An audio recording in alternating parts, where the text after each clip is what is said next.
Hildebrand is here with me in the studio. Well, France has just released its new economic data. That's right. It says the French economy grew 0.3% in the fourth quarter of last year.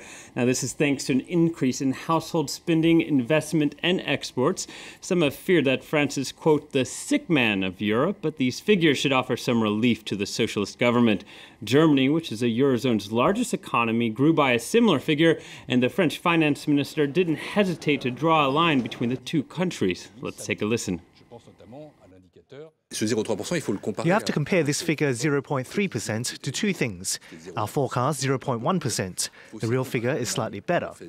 And to the German growth figure over 2013, 0.4%.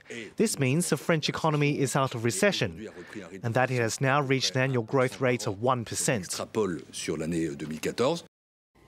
All right, well, tell us what's going on in the markets now. All right, well, trading's just getting underway here in Europe. Many investors waiting for manufacturing data from the U.S., but also data that's going to come out of the Eurozone about growth. We can see the markets, they're kind of mixed so far. In Asia, inflation data subdued, quelling fears in the Asian markets. Outside of Japan, the Nikkei closed down due to a stronger yen, but also disappointing jobless figures that came out of the U.S. last week. Well, talking about inflation, there's a new inflation index in Argentina. That's right. Now, it's the first monthly report just came out, said the prices rose 3.7% in January, up from the December rate. That's 44% on the annual basis and roughly 4 times the rate Argentina reported every month for the previous 7 years. Now, the government has been criticized for underreporting inflation, and many people think the new index won't be any different. A new inflation index in Argentina, and these protesters are making sure it doesn't get a warm welcome. The government's not going to stop meddling with inflation data. We can't say that these people who've been lying for the last 7 years are going to tell the truth now. Argentina's government faced criticism that inflation had been underreported in the past and did not reflect the true cost of living in the country.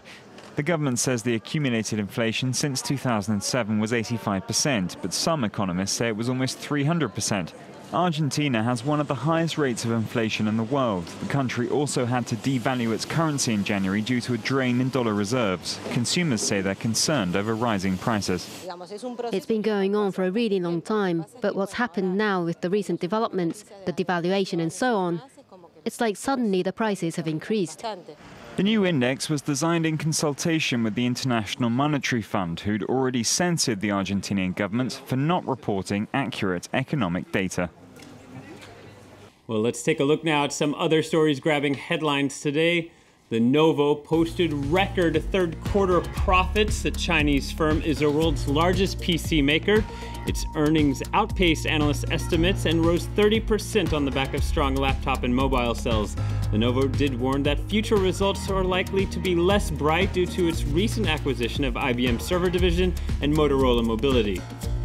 Taxi drivers in France may have won their first battle in a long fight. The government has suspended new registrations for private chauffeur services like Uber.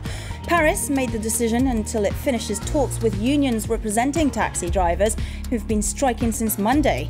The crucial stumbling block is taxis require a license that costs more than 200,000 euros, while private competitors have no fee at all. And Dongfeng is to recall more than 9,000 cars in China. The Chinese car maker makes Peugeot and Citroën vehicles. The cars that were affected were ones that were manufactured between August 12th and September 13th.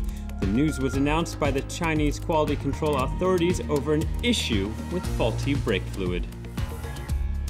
And for all the men out there who have forgotten, it is the 14th of February today. It's Valentine's Day. And, well, it is a booming business for many companies here in France. That's right. Love is in the air, and money, we should say. The business of love is rather rosy. Florajet is a French florist, and they're busy making thousands of orders in the run-up to the big evening tonight. And they are in the southern town, a very small town, but they have a massive reach across the country. Let's take a listen to one of their employees who talks about the big event. We have a total of 130 full-time and part-time staff working for Florajet.